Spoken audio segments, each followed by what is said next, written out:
त्याच्यात काही मुद्दे तुम्हाला पाहिजे असेल त्याची सगळी माहिती डिटेल आहे का ते सर्व देतो.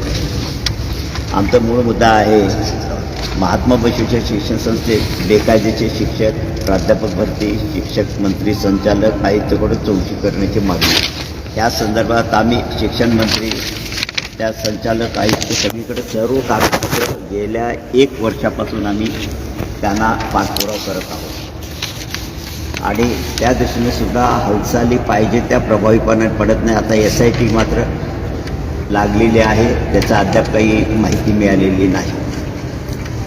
महात्मा बसवेश्वर शिक्षण संस्थेच्या वतीने चालणाऱ्या विद्यालय व महाविद्यालय तथाकथित कार्यकारिणीने शिक्षणाधिकारी व शिक्षण उपसंचालकांना हाताशी धरून बेकायदेशीर शिक्षक प्राध्यापक भरती केली आहे. मुळात या कार्यकारिणीला धर्मदाय आयुक्तांनी शर्ती अटीवर अधिकारी दिलेले असताना त्यांच्याकडून मनमानी पद्धतीने व नियमबाह्य कामे केली जात आहेत. तसेच मोठ्या प्रमाणात आर्थिक गैरव्यवहार केले जात असल्याने सदर प्रकरणाची चौकशी करून दोषीवर कारवाई करण्याची मागणी शिक्षक मंत्री आयुक्त करण्यात आल्याची माहिती मी करत आहे.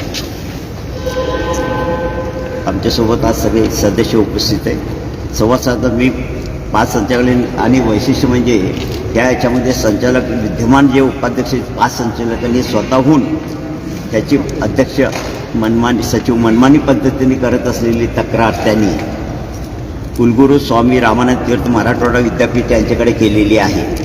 त्याचबरोबर बसवेश्वर महाविद्यालयात सहाय्यक प्राध्यापक पदाच्या भरती प्रक्रियेत अनियमितता व नियमभंग केलेले असल्याची तक्रारी विद्यापीठ सभासदाच्या 12 सदस्यांनी कुलगुरू यांच्याकडे केली आहे.